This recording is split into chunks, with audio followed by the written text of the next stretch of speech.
teman-teman pemuda remaja GKJ Sragen, selamat datang. Ini adalah acara talk show pertama kalinya pemuda remaja GKJ Sragen. Dan kali ini kita mau ngomongin suatu topik yang benar-benar buat kita semua berubah hidupnya. Dari pekerjaan, dari pendidikan, semuanya berubah banget. Dan temanya ya pasti coronavirus gitu, virus corona yang lagi booming banget bukan hanya di Indonesia, tapi di satu bumi ini. Dan perkenalan dulu ya, nama saya Rara, saya nggak sendiri, saya bersama dengan Bapak Agus yang pasti teman-teman pemuda remaja juga udah pada kenal semuanya. Pak Agus juga udah puluhan tahun jadi dokter dan sekarang jadi kepala rumah sakit, jadi tahu secara garis besar kondisi coronavirus ini gimana sih dan kedepannya akan gimana. Nah pertama kan kita ingin tahu, mungkin kalau pemuda remaja tuh nggak terlalu ngikutin detail gitu, kayak sebenarnya virus corona ini dari mana sih, terus kenapa bisa akhirnya booming satu dunia kena, terus Indonesia kena, yang tadinya Indonesia malah bercandaan gitu kan di awal-awal. Nah boleh diceritain gak sih Pak awalnya itu seperti apa sih penyakit ini? Ya, terima kasih. Virus ini sebenarnya berkembang dari Wuhan, Tiongkok, ya, akhir tahun 2019. Kemudian berkembang di dataran Tiongkok dan akhirnya karena mobilisasi manusia yang luar biasa sehingga virus ini bisa berkembang sampai ke Indonesia. Karena virus ini bisa transmisi dari human to human, dari manusia ke manusia, sehingga sangat mudah sekali virus ini menyebar. Sampai akhirnya ada lebih dari 200 negara sudah terinfeksi dengan virus model ini, coronavirus, ya. 19. Apa sih yang membedakan Pak? Kan sebenarnya dulu juga pernah ada SARS, ini kan katanya satu kategori ya virus corona ini dengan SARS gitu. Tapi apa yang membedakan? Kalau dulu SARS kayaknya kita nggak terlalu panik gitu, nggak sepanik sekarang gitu. Apa sih Pak yang membedakan sama virus kakek neneknya dulu mungkin? Ya, perlu diketahui nih teman-teman remaja muda ini bahwa virus itu mudah sekali melakukan mutasi genetiknya. Jadi dia sangat gitu ya, Pak, ya? Virus ini sangat mudah mati. Oleh karena sangat mudah mati, maka dia sangat adaptable. Dia mudah sekali menyesuaikan dengan lingkungannya. Sehingga kalau dulu kita ada SARS, ada kemudian MERS-CoV ya, di virus yang sejenis ini yang ditularkan oleh unta. Nah, sekarang ini timbul mutasi juga SARS-CoV-2 ini, sebenarnya SARS-CoV-2 itu yang kita kenal dengan coronavirus ini. Itu adalah SARS-CoV-2. Nggak cuma komputer, nggak punya aplikasi yang punya versi. Jadi ini series barunya. Iya, series baru yang notabene ini lebih mudah spreading, lebih mudah menyebar karena human to human-nya yang luar biasa. Gitu. Nah jadi kan sebenarnya mirip-mirip sama SARS, tapi ini edisi terbarunya. Edisi terbaru. Limited edition-nya. Lebih powerful. Lebih powerful, lebih mudah nyebar gitu. Nah dan sekarang kan seperti yang kita tahu ini belum ada obatnya ya Pak, belum ada vaksinnya. Nah gimana sih Pak, maksudnya kita kan juga nggak, yang kita tahu kan kalau misalnya terkena isolasi di rumah sakit atau isolasi mandiri di rumah gitu. Nah kenapa solusinya isolasi gitu? Kenapa nggak ya udah minum obat ABCD? Jadi sebenarnya biar kita juga tahu apa sih yang menyebabkan virus ini juga bisa mati dan orang yang terkena bisa sembuh lagi. Ya. Sebenarnya virus ini saya sudah sampaikan di depan, virus ini mudah mati kok. Jadi di luar kena udara yang kering, panas, ya dia juga cepat mati. Tergantung jumlah virus dan di mana dia ada. Kalau kondisinya atau lingkungannya tidak mendukung, dia tetap ada ya cepat hilang. Kemudian juga virus ini dengan deterjen saja mati, dengan sabun saja mati. Dengan sabun. Makanya cuci tangan pakai sabun, pakai sabun. Ya, jangan pakai lainnya, tapi pakai sabun ya. Virus ini juga nggak tahan dengan alkohol, jadi hand sanitizer. Pakai alkohol. Sehingga kenapa harus isolasi diri sebenarnya karena virus itu penyakit virus itu self limited disease. Jadi penyakit yang sembuh dengan sendirinya. Ya, karena sembuh dengan sendirinya yang kita pikirkan sebenarnya supaya tidak menularkan ke orang lain, itu yang lebih penting. Jadi ketika terinfeksi, maka dia tinggal mengisolasi dirinya. Saat ini masih ada protokol 14 hari isolasi mandiri. Dia kalau tidak ada timbul gejala, ya tidak timbul panas, tidak timbul keluhan-keluhan yang lain, dia boleh keluar dari isolasinya. Ya, jadi yang terpenting. Kenapa 14 hari, Pak? 14 hari itu masa inkubasi yang diyakini sampai hari ini masih 14 hari. Meskipun ada banyak yang bicara tentang 21 hari, bahkan ada yang menyatakan sampai 51 hari. Tetapi kita masih pegang WHO punya ya. 14 hari isolasi, tidak ada gejala, berarti dia boleh keluar. Tapi boleh keluar bukan berarti langsung free. Dia boleh keluar tapi harus pakai masker. Ya, saat inilah kepedulian kita. Saat kita merasa kita bisa menularkan ke orang lain, use the masker. Sebab apa? Tujuannya adalah melindungi orang tercinta kita, keluarga kita, saudara kita, orang lain di sekeliling kita. Maka wajib pakai masker. Nah, ini tidak pakai masker karena acara saja. Karena acara ya. kita udah ada jaraknya ya, jadi aman. Aman ya. Nah sebenarnya ada juga orang yang nanya ke saya dan saya juga nggak bisa jawab waktu itu. Kenapa masker? Kenapa? Padahal kan virusnya sebenarnya bisa nempel di badan, di seluruh badan kita gitu kan, Pak. Tapi kenapa masker? Karena kan yang saya tahu virus ini kan nyerangnya paru-paru ya Pak ya, saluran nafas gitu. Nah kenapa masker? Kenapa nggak kita pakai yang atau yang lain gitu Pak? Ya, virus ini punya jalan masuk, rootnya ya, entry rootnya itu ada. Pintu masuknya. Iya, pintu masuknya adalah mulut, hidung dan mata. Mulut, hidung, mata. Ya, entry root kita, entry root virus ini adalah hidung, mulut dan mata. Sehingga orang harus menggunakan masker. Orang yang tersering kali untuk sesuatu yang dari luar masuk itu kan dari mulut dan hidung. Ya kan, mata kan enggak. Kalau mata nanti kan mungkin kan. Maka dia menggunakan masker. Ya, masker dengan maksud virus yang ada di droplet itu percikan ludah dari orang lain itu ketika dia terbang menempel ke terpercik ke wajah, terlindungilah port entry kita atau jalan masuk kita terlindungi.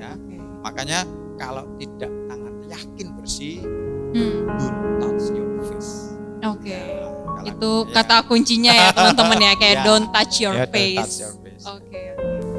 Nah Pak, jadi sekarang juga makin mulai terkenal itu tentang Mazmur 91 yang tentang Tuhan adalah tempat perlindunganku, kubu pertahananku gitu.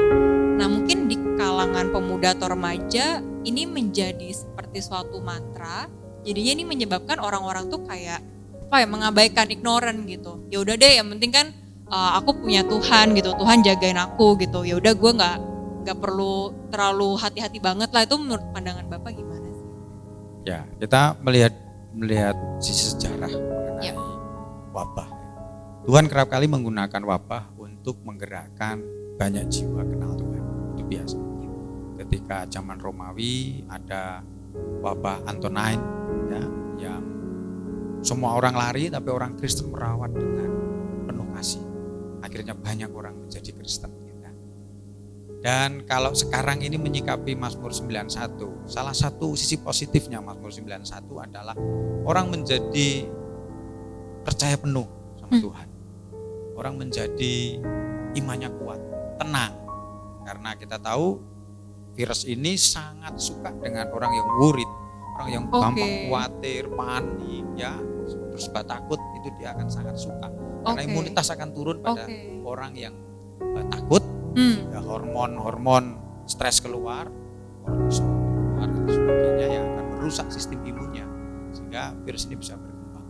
Sisi positif dari Mazmur 91 membuat kita tenang karena kalau saya baca ayat 1, orang yang duduk dalam lindungan yang maha tinggi dan bermalam dalam naungan yang maha kuasa akan berkata kepada Tuhan, tempat perlindunganku dan kubu pertahananku, Allahku yang kupercayai. Kemudian bawahnya memberikan jaminan. Dan sisi positifnya tetapi perlu kita tahu bahwa untuk hal yang bagi kita, kalau Mazmur 91 ini membuat kita lebih tough, lebih kuat, lebih surrounded ya, menyerah sama Tuhan. Berserah. Dan itu lebih menguatkan kita. Tetapi untuk komunitas ini menjadi kalau sampai ignorance sangat disayangkan. Karena ketika Yesus dicobai, percobaan kedua, dia disuruh naik ke punggungan bait Allah. Kemudian iblis berkata, jatuhkanlah, karena Alkitab berkata, firman-Nya berkata, yang akan menatang engkau. Ya kan? Ya. Tetapi Yesus berkata, bagaimana jawabannya? Janganlah engkau mencobai Tuhan. Ya kan? Ya. Kalau kita memperlakukan Mazmur 91 sebagai mantra, kemudian kita ignorance terhadap banyak hal mengenai COVID-19 ini, itu sama jadi kita membiarkan iblis mencobai kita dan setuju dengan cara iblis mencobai Allah. Oke. Ya kan? Oke. Ya, dia kemudian kita terus kemudian tidak memperhatikan physical distancing, tidak higienitas kita tidak jaga, kemudian akhirnya apa? Ya kita sedang mencobai Tuhan sebenarnya. Ya. Dan itu persepsi yang kurang tepat lah. Ya. Bagi diri sendiri oke. Tetapi ketika itu diterapkan di keluarga, jemaat, masyarakat, Mazmur 91 ini justru kalau ditangkap dari sisi negatifnya akan membuat kita ignorance, itu sangat disayangkan. Ya. Ya. Jadi sebenarnya ini harusnya jadi ayat penguatan untuk kita Betul, pribadi betul. gitu. Tapi tidak mengabaikan kalau ada instruksi-instruksi pemerintah, pakai masker kalau keluar, kalau nggak penting keluar ya jangan keluar. Betul, gitu kan Pak. Oke. Ya jadi pemuda sama remaja udah denger ya tadi penjelasan yang sangat menjelaskan untuk kita tentang gimana secara kita membaca dan meresapi, merenungi tentang Mazmur 91. Nah Pak, ini kan dengan adanya virus corona ini semua jadi di rumah. Bekerja dari rumah, belajar dari rumah. Tapi kan ada ada tantangan baru nih sebenarnya apalagi untuk anak remaja dan pemuda, yaitu dengan satu hashtag rebahan gitu. Jadi malas, jadi kayak ya udah deh belajar dari kasur, kerja dari kasur gitu. Itu kan ya udah 5 menit semua bye dunia jadi tidur gitu kan.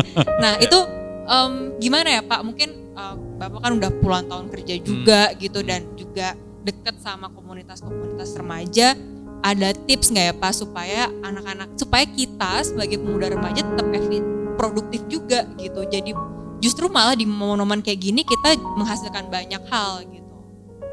Ya, salah satu anjuran dari stay at home ataupun work from home itu adalah Anda harus beraktivitas di rumah, menggerakkan badan. Sebab kalau rebahan, kemudian nonton TV, makan cemilan, itu akan menurunkan imunitas. Karena exercise itu salah satu moda untuk meningkatkan imunitas. Jadi saran saya meskipun stay at home atau work from home, tetap saja kita harus beraktivitas. Buat gerakan-gerakan kecil lah. Kalau mungkin rumahnya sempit ya yoga saja lah ya. Jangan skipping. Kalau skipping masih rusak semua nanti ya. Alat-alat tidak di rumah ya.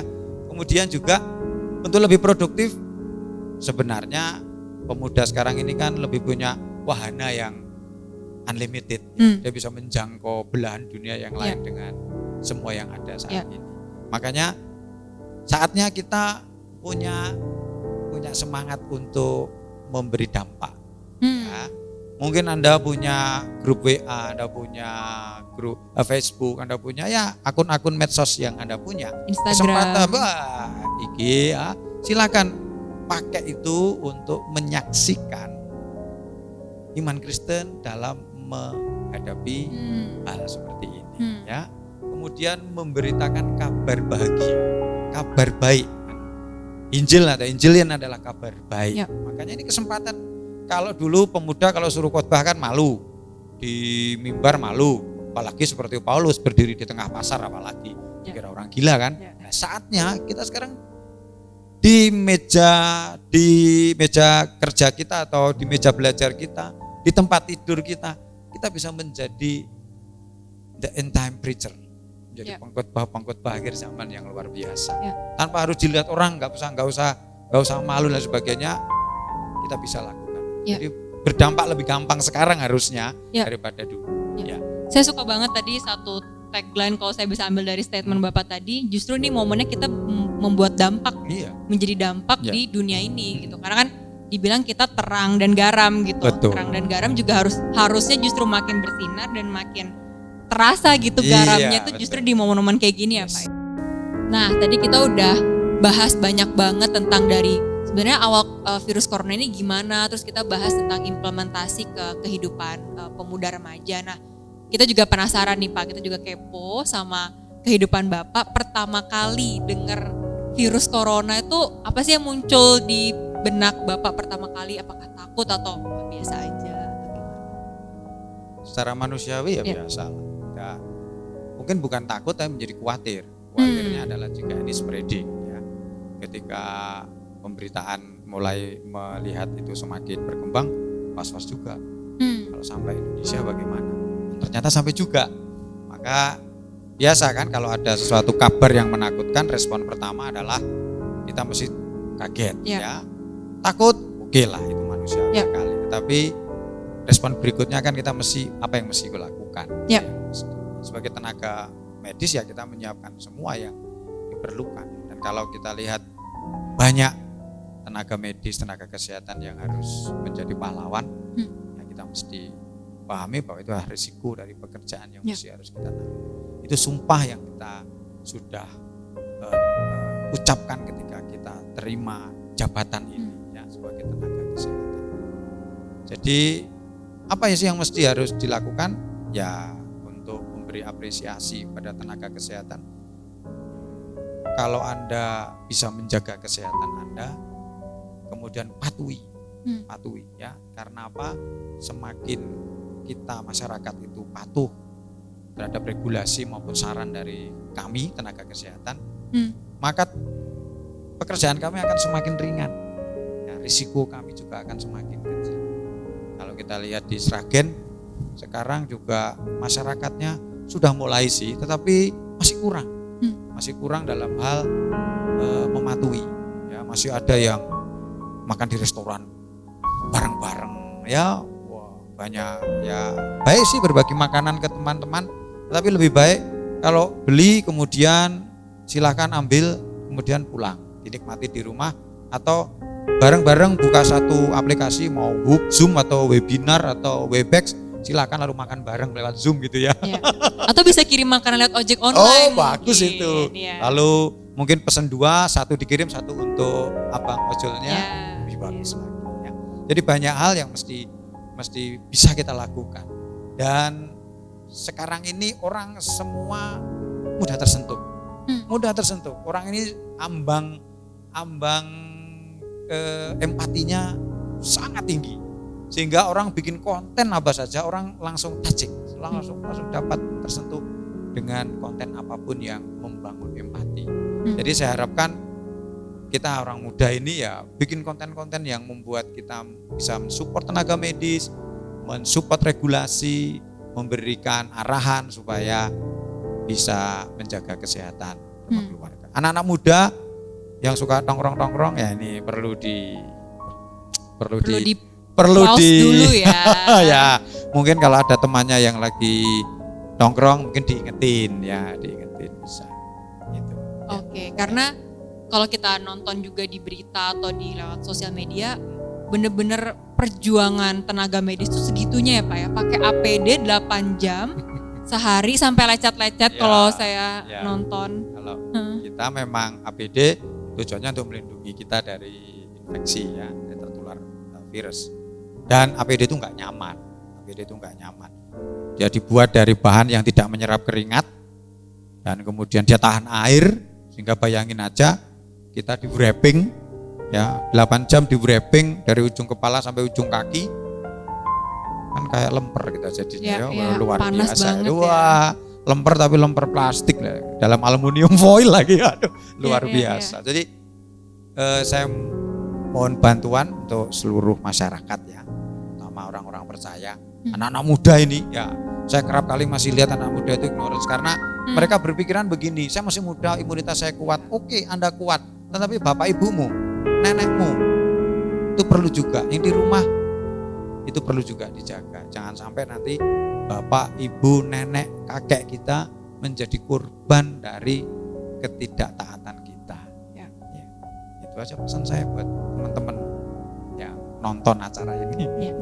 Oke, itu penting banget kalimat terakhir tadi, orang lain jadi korban dari ketidaktaatan kita gitu. Jadi sebagai anak muda yang masih kuat, masih staminanya masih tinggi ya kita justru yang jadi garda depan juga ya Pak ya, Betul. untuk menghentikan penyebaran virus corona ini. Ya. Gitu. Oke, makasih Bapak Agus Sama-sama. untuk sharingnya dan pengetahuannya. Aku pribadi belajar banget sih tadi dari penjelasan dari Bapak Ya. Agus. Makasih juga teman-teman pemuda remaja supaya lewat sesi talk show pertama kita ini teman-teman juga banyak belajar dan jadi tahu gitu apa sih next step yang harus dilakukan setelah nonton talk show ini.